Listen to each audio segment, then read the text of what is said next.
ओम नमो ब्रह्मणे। सभी संत भगवान पूज्य चरण को मेरा मत्था टेकना स्वीकार हो। उदासीन संप्रदाय के कुछ महंत भरत दास, धर्मेंद्र दास जैसे लोग अपने गुंडों और गुर्गों के साथ सीधे साधे साधुओं पर अपने नियमों और बायलाजों का उल्लंघन करते हुए पंचायती अखाड़े के कुछ मिले जुले महंत और मुकामियों के साथ इस तरह का काम उदासीन संप्रदाय के पुराने संविधान, बायलॉज और नियमावलियों का उल्लंघन खुलेआम कर रहे हैं, जो कि भारतीय संविधान आर्टिकल 13(3) का अनुच्छेद 25, 26, 21 एवं माननीय सर्वोच्च न्यायालय, उच्च न्यायालय के आदेशों का जिस तरह से लगातार उल्लंघन हो रहा है। मैं आज आपको प्रत्यक्ष रूप से दिखाता हूं उनके एक वीडियो क्लिप को, जिसमें वो गुंडों को लेकर के कब्जा करने के लिए आए हैं। और मैंने सही बात को बोला कि भाई भूमाफियाओं के हाथ में मठ मंदिर नहीं संरक्षित रहेगा तो उनको कैसी मिर्ची लगी, मैं दिखाता हूं आपको।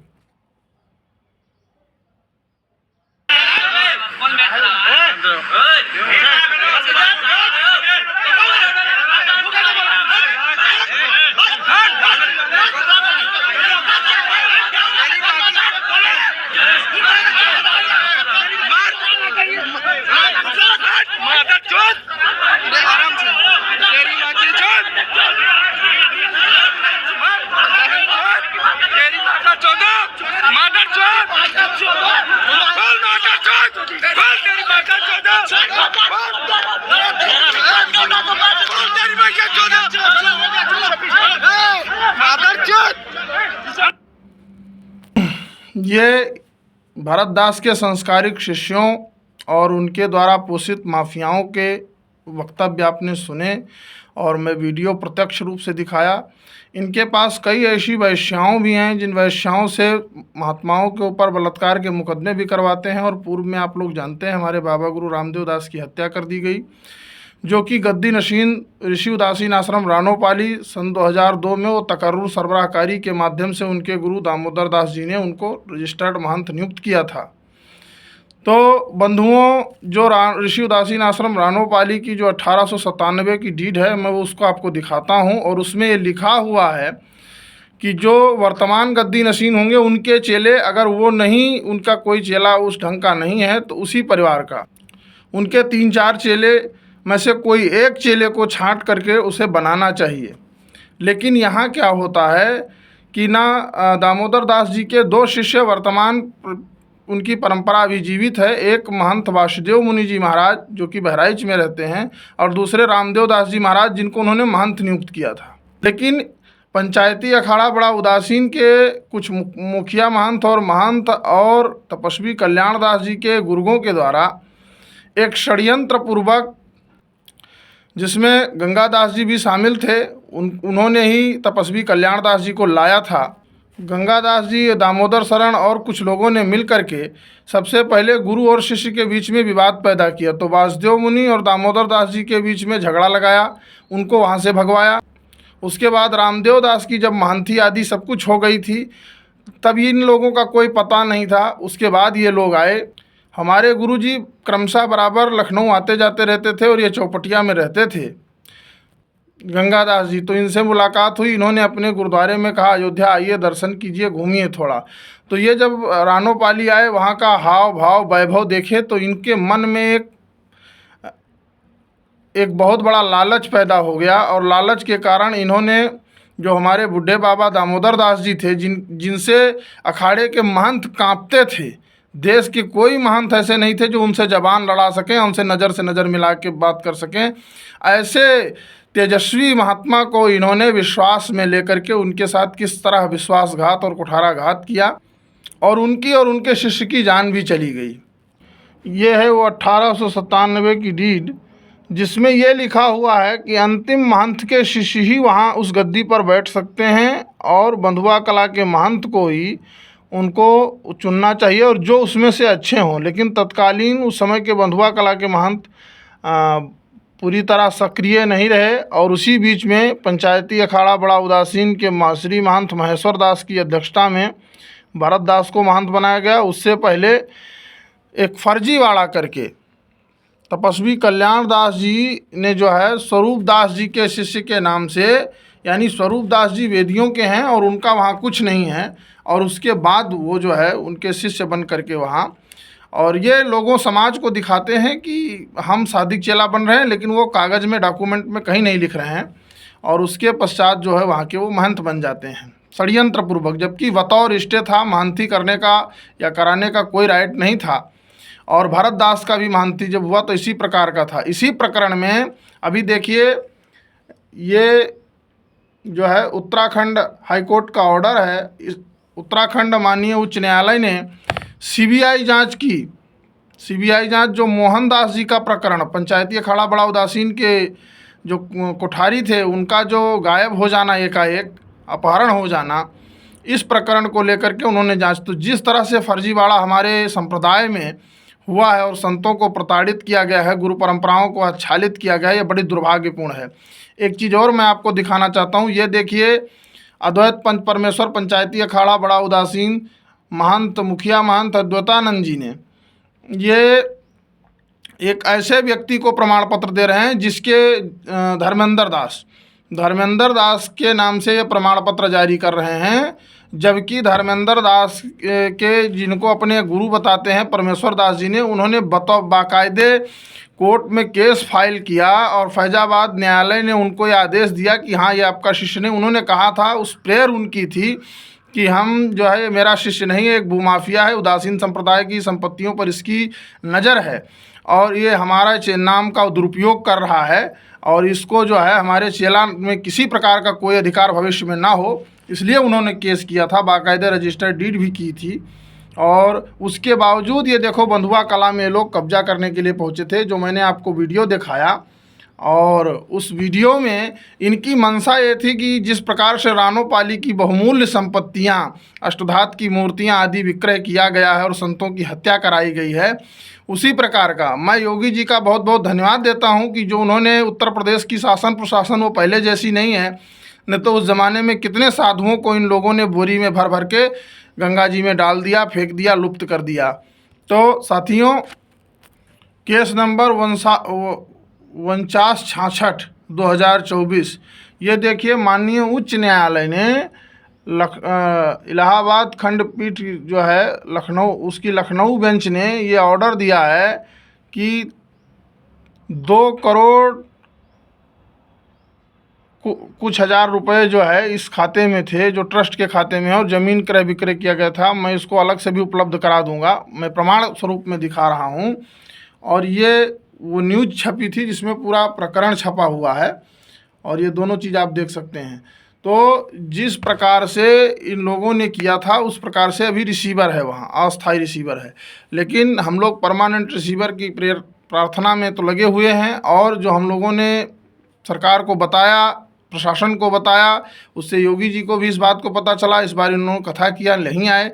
तो आप भेष भगवान से आग्रह ये है कि क्या मेरा उस परंपरा में साधु बनना ये मेरा अपराध था?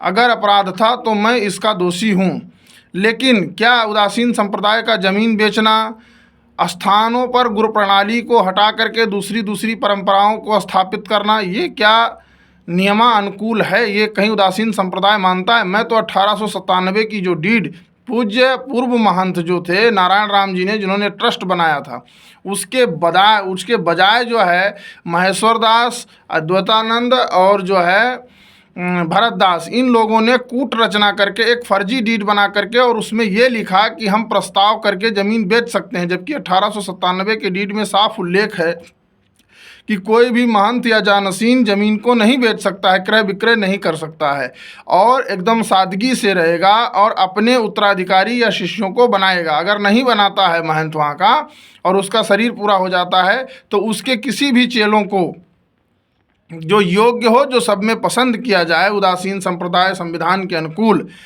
उसको चुना जाए। अगर उसमें कोई नहीं है तो उसके बाद उनके पोते चेलों में से चुना जाए। पोते चेले भी अगर नहीं हैं और चेला भी नहीं है लायकदार, सब नालायक हैं, तब बंधुआ कला के महंत को यह अधिकार होगा कि वो उस परंपरा के लोगों को ढूंढ करके जो उस घर के हों। ऐसा नहीं कि बंधुआ कला के महंत को अधिकार है तो वो अपने घर के ला करके, यानी बंधुआ कला गद्दी के कोई शिष्य को ला करके बैठा सकता नहीं। रानोपाली जो वर्तमान महंत हैं, उनके खानदान से लेकर के फिर बैठाया जा सकता है। लेकिन यहाँ हुआ क्या कि दूसरे जगह से ला करके, अब गंगादास जी ने और अन्य लोगों ने, दामोदर शरण आदि लोगों ने सोचा था कि हम भविष्य में त्यागी बाबा को बना देंगे और सब कुछ हम ही करेंगे, लेकिन त्यागी बाबा तो बनने के बाद तो फिर इन लोगों को लिफ्ट दिए नहीं। और उसी क्रम में ये, क्योंकि मुकामी था भरतदास और प्रयागराज में, और वहाँ से ला करके इसको यहाँ बैठा दिया जाल फरोब कर करके। और इन्होंने सबसे बड़ी गलती, जिनको इन्होंने अपना गुरु माना तपस्वी कल्याण दास जी महाराज को, उनको ही मृत घोषित करके अपने नाम की वसीयत रजिस्टर्ड कराई और नाम चढ़वाया ज़मीनों पर, जबकि वो ज़मीनें वक्त की हैं और धार्मिक संपत्ति हैं और वो देवताओं के नाम से हैं डीड के अनुसार। और ये पुनः अपने नाम पर चढ़वा करके उस ज़मीन को जो है एक नया ट्रस्ट बना करके कि हम प्रस्ताव पास करके ज़मीन बेच सकते हैं, ऐसा करके इन्होंने बहुत फर्जीवाड़ा ज़मीन बेचा, कई संतों के अपहरण आदि किए। हाँ, हालांकि धन और पैसे का और प्रशासन का एक बड़ी गद्दी पर बैठने के कारण एक ऐसा प्रभाव रहा, हालांकि फर्जी तरीके से ही बैठा, लेकिन एक ऐसा प्रभाव रहा कि प्रशासन ने हर काम में अपनी सुस्ती दिखाई। लेकिन कहीं ना कहीं आज वो सुस्ती सक्रियता दिखाई दे रही है। मैं इसलिए आदित्यनाथ योगी जी को धन्यवाद देता हूँ, उत्तर प्रदेश प्रशासन को और माननीय उच्च न्यायालय को, जिन्होंने ऐसा किया। और कांचीपुरम के आदेश में सन 2002 में ऐसा आया था कि अखाड़े को महंत बनाने का अधिकार नहीं है, सुप्रीम कोर्ट का रूलिंग हो गया सन 2002 में। तो ये रूलिंग आया और उस रूलिंग को भी इन्होंने फॉलो नहीं किया। और ऐसे अनेक रूलिंग हैं उदासी संप्रदाय में कि, और संविधान में भी अपने हैं, अखाड़े के बायलॉज में भी है, वो केवल अपने आश्रमों की, यानी जो अखाड़े से संबंधित मकान हैं उनमें, ना कि भेक के मकान को, प्राइवेट मठों को, जो स्वतंत्र गद्दियाँ हैं उनको। अब रानोपाली बंधुआ कला सब्जी मंडी क्या है ये जान लीजिए। रानोपाली बंधुआ कला सब्जी मंडी ये स्वयं में खुद अखाड़ा है। बंधुआ कला आश्रम में कभी ध्वजा नहीं गड़ती है। क्यों नहीं गड़ती है? क्योंकि उन्होंने अपनी ध्वजा साहब जो है, वहाँ जब जमात चलती थी, तो जब हमारे पंचायती अखाड़ा बड़ा उदासीन की जब स्थापना हुई, तो उन्होंने अपनी ध्वजा और गोला साहब और जमात के सारी सामग्रियाँ, पंचदेवता, सारे चीज़ों को उन्होंने जमात के लोगों को, निर्माण प्रीतम देव जी महाराज को दे दिया, यानी भेक को दे दिया। तो हमने भेक को दे दिया, इसलिए हमारे यहाँ बंधुआ कला में नहीं होता है। लेकिन आज अखाड़े के लोग क्या कर रहे हैं, अखाड़ा हमारा भी है, किसी की बाप की बपोती नहीं। सबसे ज़्यादा अगर अखाड़े को किसी ने दिया है तो हम लोगों ने दिया है। हमने ध्वजा साहब अपना दिया है, ज़मीन दी है। सबसे पहले भारतवर्ष में उदासियों की अगर सबसे पुरानी कोई छावनी लगती है तो बंधुआ कला छावनी लगती है। लेकिन आज बंधुआ कला छावनी को पूर्व के समय में इस तरह से अखाड़े के द्वारा षड्यंत्र करके वहाँ एक कथित कालनेमी व्यक्ति को बैठा दिया गया, और ऐसे ही रानोपाली आश्रम में किया गया। हालांकि संघर्ष लंबा होता है, लेकिन समय से होता है। परमेश्वर दास जी का अपहरण का मुकदमा धर्मेंद्र दास के ऊपर चल रहा है, लेकिन आज तक परमेश्वर दास का कोई पता नहीं चला और कोई पता भी लगाना नहीं चाहा, और परमेश्वर दास को अपना गुरु भी बताते हैं। और एक बढ़िया बात यह है कि वो आत्मा दास को भी कहीं कहीं अपना गुरु बताते हैं, और कहीं कहीं राम जी दास को भी अपना गुरु बताते हैं। और परमेश्वर दास जी ने भी ऐसा ही किया, उन्होंने कहीं आत्मा दास को अपना गुरु बताया, कहीं उनसे पहले जो महंत थे उनको अपना गुरु बताया, यानी कहीं कहीं बदल बदल के मुकदमों में अपने गुरु का नाम देते हैं। तो इस प्रकार के व्यक्तियों का, इसी प्रकार का चरित्र जो है भरत दास का भी है। भरत दास कहीं आकाश मुनि के शिष्य हैं, कहीं भगवान दास के शिष्य हैं, कहीं तपस्वी कल्याण दास जी के शिष्य हैं, और अन्य अन्य भी बहुत सारे उनके डॉक्यूमेंट प्रमाणिक रूप से मिलते हैं। और मैं इस बात को खुलेआम इस तरह इसलिए बोल रहा हूँ क्योंकि मेरे पास प्रमाण है, और प्रमाण के आगे कुछ नहीं चलता है। हमने तो सीधा इस बात को चैलेंज किया, अगर मैं गलत बोल रहा हूँ भैया तो आप जाके FIR कर दो हमारे नाम से, क्योंकि जब तुम FIR करोगे तो तुम्हारे द्वारा ही दिया गया एफिडेविट कोर्ट में केस किया हुआ है, वो लगा हुआ है, वो मेरे पास है, मैं उठा के दे दूंगा। और ऐसे भी इन्होंने कई केसेस हमारे ऊपर दर्ज करवाए। उसमें से इन्होंने एक दुराचारी महिला, जो इन लोगों की एक अपनी रखेल है, ऐसी कई महिलाएं इनके यहाँ हैं, इनके संपर्क में हैं, उनके माध्यम से लगातार केस करवाते हैं। और ऐसे कई महंतों पर केस करवाया इन्होंने। जो है वासुदेव मुनि, जो एक वृद्ध महात्मा है, उनके ऊपर करवाया, जीतू दास के ऊपर करवाया, भरत दास जी महाराज के ऊपर करवाया, सतनाम दास जी के ऊपर करवाया, उमा शंकर दास जी के ऊपर करवाया, उत्तर प्रदेश के भिन्न भिन्न कई महात्माओं के ऊपर करवाया, और उसी प्रकार हमारे ऊपर भी करवाया। तो कोई बात नहीं, आपको जो करना है, जितनी अनैतिकता करनी है करिए, कोई बात नहीं। लेकिन आप एक महापुरुष, अगर तपस्वी जी महाराज को आप अपना एक महापुरुष मानते हैं, एक सिद्ध पुरुष मानते हैं, वास्तविक में उनको महामाया श्री विद्या का ज्ञान है, हम तो उनसे मिले नहीं हैं और मिलने की अपेक्षा भी नहीं करते हैं, कि क्योंकि जिस व्यक्ति के शिष्यों के द्वारा, चेलों के द्वारा इस तरह का कृत्य किया जाए, उनको हम ठीक है दूर से प्रणाम करते हैं, लेकिन हम अच्छा नहीं मानते हैं। जो व्यक्ति स्वयं ये जानता हो कि रामदेव दास यहाँ के महंत हैं, दूसरे के अधिकार को छीनता हो, परंपराओं को छीनता हो, खंडित करता हो, फिर हम उसे संत कैसे मान सकते हैं, या आप लोग कैसे मान सकते हैं? आप समझ सकते हैं। ज़्यादा मैं कुछ कहना नहीं चाहूँगा। हालांकि तो सभी मनुष्य ब्रह्म स्वरूप हैं, इसलिए मैं सभी को प्रणाम करता हूँ। और इस वीडियो को ज़्यादा से ज़्यादा शेयर करें। सही जानकारी ये है कि इन गुंडों को जो अभी जिस तरह से उदासीन संप्रदाय के संतों को प्रताड़ित किया जा रहा है, भिन्न भिन्न पंगत, भिन्न भिन्न परंपराओं को टारगेट किया जा रहा है, इन भूमाफियाओं से अखाड़े को बचाने की आवश्यकता है, अपने आश्रमों को बचाने की आवश्यकता है, अपने परंपराओं को बचाने की आवश्यकता है।